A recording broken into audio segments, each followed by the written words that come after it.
Hello friends, आज हम करेंगे आपके पुलिस की भर्ती में 2016, 17, 19 और 19 का जो एक पेपर है उसमें जो मैथ के सम आए हुए हैं उनके बारे में डिस्कस करेंगे। उनके बारे में थोड़ा सा मैं आपको आइडिया दूंगा। जैसा एक सम आया था, यदि किसी घर के मूल्य के 2/7 हिस्से की कीमत 28,000 रुपया है तो पूरे घर की कीमत क्या होगी। उसका बोलने का मतलब है कि घर के 7 हिस्से हों, अगर उसकी वैल्यू 7 हिस्सों से जुड़े और 2 हिस्सों की कीमत 28,000 हो तो उन 7 हिस्सों की कीमत क्या होगी। इसको आप ऐसे भी मान सकते हैं, किसी के पास 7 खेत जगह है, उसमें से वो 2 खेत बेच रहा है 28,000 के, तो आपको पता लग जाएगा भी एक खेत की कीमत क्या होगी, 28,000 बटा 2, 14,000 रुपया। तो इसका क्या करेंगे आप, एक की वैल्यू आ जाएगी आपके पास 14,000 रुपया और आपको 7 खेत की वैल्यू चाहिए, तो आप उसके लिए क्या करेंगे, 14,000 से 7 को गुना करेंगे और इजीली आपका आंसर आ जाएगा, जो कि आपका आंसर सी है। दूसरा प्रश्न है, एक बैग का अंकित मूल्य 80 रुपये है। अंकित मूल्य वो जो दुकानदार उस पर लिख देता है या कंपनी प्रिंट कर देती है, और जब इसे बेचा जाता है तो 68 रुपये में, 68 रुपीज में बेचा जाता है। इस बैग पर कितने प्रतिशत डिस्काउंट दिया गया। आपको पता है चीज 80 रुपए की थी और दी कितने की गई, 68 रुपए की, तो कितने रुपए कम दिए गए, 12 रुपए लेस किए गए। तो इसका मतलब 12 रुपए 80 रुपए पर दिए गए हैं, तो इसकी परसेंटेज निकालने के लिए हम 100 से गुना कर देंगे। 20 के टेबल पर कटेगा, 25 जा 100 और 24 जा 80। अब 4 1 जा 4, 4 3 जा 12 और 3 5 जा 15, तो कितना परसेंट दिया गया, 15%। जब हम किसी चीज के साथ परसेंटेज लगाते हैं तो 100 से गुना करते हैं, ये वाला। जब इसकी परसेंटेज हटाएंगे परसेंटेज, तो इसको बटे में 100 लिखेंगे, ठीक है। इसके बाद नेक्स्ट है, एक आपको आया हुआ था 18:x equal to x ratio 8, तो x की वैल्यू बतानी है। आप इसको सिंपल फॉर्म में लिखिए, 18/x इक्वल टू x/8। इसमें सिंपली क्रॉस मल्टीप्लाई हो जाएगा, ठीक है जी। ये 18 इंटू 8 हो जाएगा और दूसरा x इंटू एक्स हो जाएगा। ये x इंटू एक्स बन जाएगा x स्क्वायर और 18 इंटू 8 बन जाएगा 144, जो कि 12 का स्क्वायर होता है। तो मतलब 12 का स्क्वायर बराबर है x स्क्वायर। इट मीन्स कि x इक्वल टू 12। तो आप इजीली इसका आंसर दे सकते हैं। इसके बाद आपको आता है कि a/b 2/3 है, यानी कि a/b लिखूं तो मैं इसको 2/3 लिख सकता हूं, और b/c को लिखूं तो मैं उसको 4/5 लिख सकता हूं। वो पूछ रहा है कि c/a क्या होगा, बताएं। तो आपने क्या करना है, सिंपली इनको मल्टीप्लाई कर दीजिए दोनों को। देखिए a/b मल्टीप्लाई b/c करने से क्या हो रहा है, कट रहा है और a/c की वैल्यू आ जा रही है।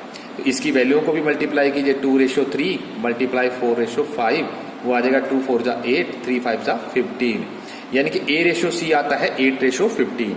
और पूछा उसने c/a है, आपके पास आ गया a/c 8/15।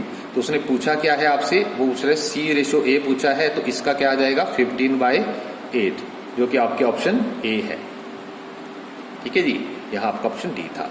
इसके बाद नेक्स्ट आता है, आपको ये प्रश्न आएंगे, आपको ये सिंप्लीफिकेशन के प्रश्न आपको जरूर आएंगे, हर पेपर में आते हैं और ये आते रहेंगे। इसके लिए मैं आपको एक ट्रिक बता रहा हूं। ये जो हमने चीज लिखी होती है, जो हम इस तरह से लिखते हैं, इसको हम ऐसे भी लिख सकते हैं 1 + 3/4, इसका कोई फर्क नहीं पड़ता है। तो अगर मैं इसको सॉल्व लगूं करने, तो मैं इसको फास्ट सॉल्व करने के लिए क्या करूंगा, 1 + 3/4 + 5 + 1/3 + 3 + 2/5। अब जो फुल डिजिट्स हैं उनको मैं एक तरफ करके टोटल कर लेता हूं, बाकी को ऐसे रहने देता हूं।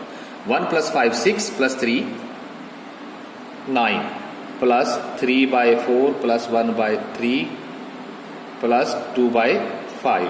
अब इनका एलसीएम लूं, इसको 9 का नहीं देखूंगा, 9 को ऐसे रहने दूं, मैं इनका एलसीएम लेता हूं, तो क्या आता है 9 प्लस इसका एलसीएम आता है 60।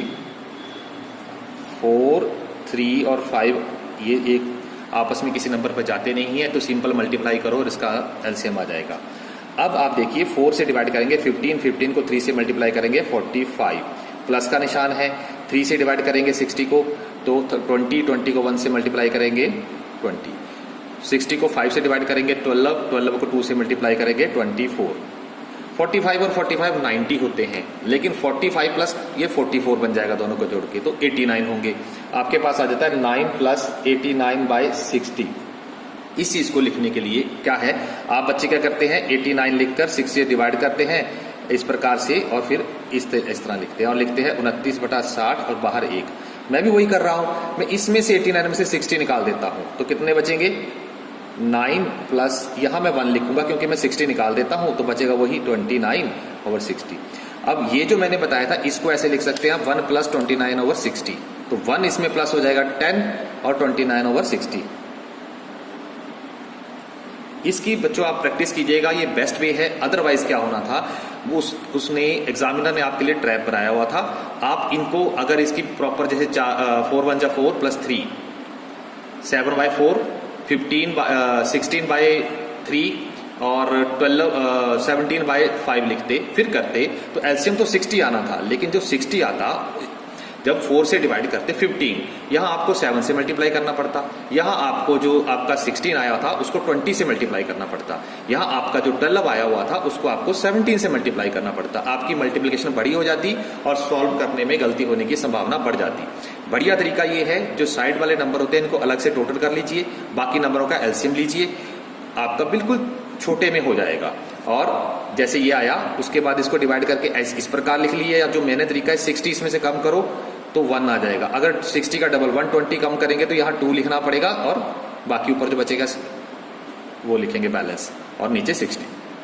फिर ये 1 और 9 जैसे ऊपर था 1 प्लस 29/60 इसको लिख सकते हैं, और वो 1 इस 9 से प्लस होकर 10 हो जाएगा, 29/60 आंसर आ जाएगा।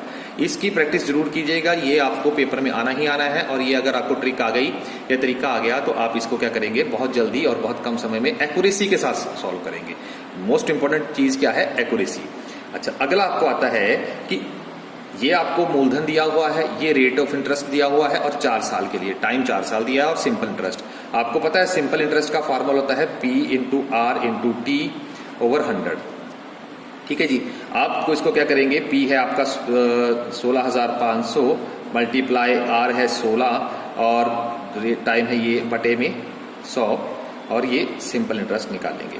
100 से ये 2 0 कट जाएंगे, अब ये मल्टीप्लिकेशन रह गई, ये आप करेंगे। इसको मल्टीप्लाई करके आप निकालना चाहें तो इसको निकाल भी सकते हैं, इसका मल्टीप्लाई करके आ जाएगा आपका 10,560। लेकिन एक छोटी सी ट्रिक और बता दूं, जब आपके पास सिर्फ गुणा बच जाए या सिर्फ जमा हो या सिर्फ घटाव हो, मतलब डिवाइड को छोड़कर बाकी चीजें हो, तो आपने क्या करना है, ये देखिए 6 और 1 7 और 5 12, ये बन जाएंगे 12 टोटल होकर। 12 का फिर से उनके जो अक्षर है उनका टोटल कीजिए, अंकों का टोटल कीजिए, तो 12 का है 1 और 2 यानी कि 3, तो इसका बनेगा 3 और इसका बनेगा 7 और इसका 4 ही है। अब ये 7 दिए 21 का फिर से टोटल करें कितना बनता है 3 को 4 से मल्टीप्लाई करो, 4 दिए 12 का फिर से 3 बनता है। यानी कि आप इसको टोटल करके मल्टीप्लाई करने वाला काम करते रहें, जमा करना होगा तो जमा करने वाला जो मतलब निशान होगा उसके अकॉर्डिंगली, सिर्फ डिवाइड नहीं करना है। तो क्या होगा, इसका डिजिट सम आ रहा है 3, इसका 7, इसको मल्टीप्लाई किया 21 हो गया, फिर 21 का डिजिट सम आता है 3 को 4 से मल्टीप्लाई करो 12 हो जाता है, उनका डिजिट सम होता है 3, यानी कि इस कैलकुलेशन का डिजिट सम आ रहा है 3। हम देखेंगे हमारे कौन से आंसर का डिजिट सम 3 है। 9 को काउंट नहीं करना है, उसको कट कर देना है, 0 कट कर दी, 9 कट कर दिया, यहां से 9 कट कर दिया 8, इसका 8 है। इसका कितना है 5 2 और 1 यानी कि ये भी 8 है।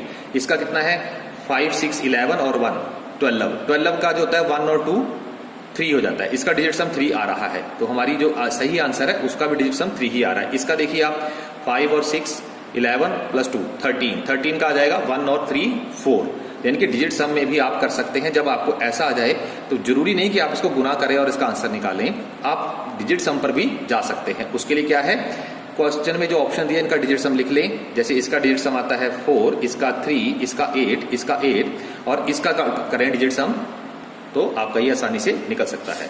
ठीक है जी, इसके बाद है 7 हो गया,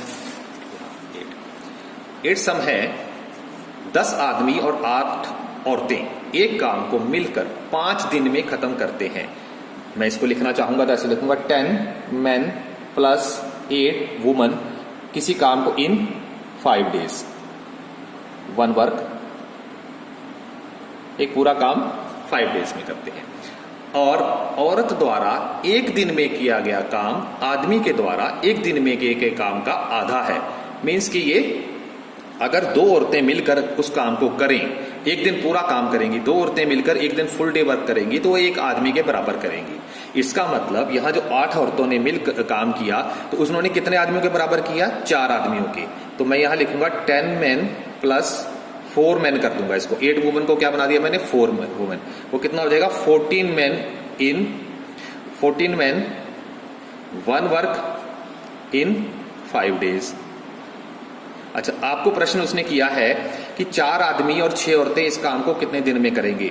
4 men प्लस 6 वुमेन कितने दिन में करेंगे? अब आप देखिए 4 men का आप बनाएंगे 4 men, 6 वुमेन का क्या बन जाएगा? क्योंकि 2 औरतों मिलकर जितना काम करेंगी वो एक आदमी के किए हुए काम के बराबर होगा। तो इन 6 औरतों के द्वारा जितना काम किया जाएगा हम उनको मिला के लिख लेते हैं, वो 3 आदमियों के काम के बराबर होगा, तो मतलब 7 men। अब आपको पता है कि 14 आदमी किसी काम को करते हैं तो 5 दिन लगते हैं।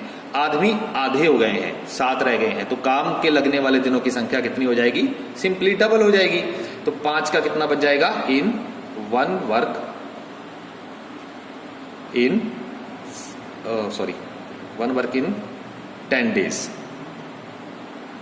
यहां 5 days था ना जी, 14 आदमी 5 days में कर रहे हैं, यहां 7 हो रह गया तो ये 5 का 10 हो जाएगा, क्योंकि ये डबल हुआ है तो वो हाफ हो जाएगा। ठीक है जी।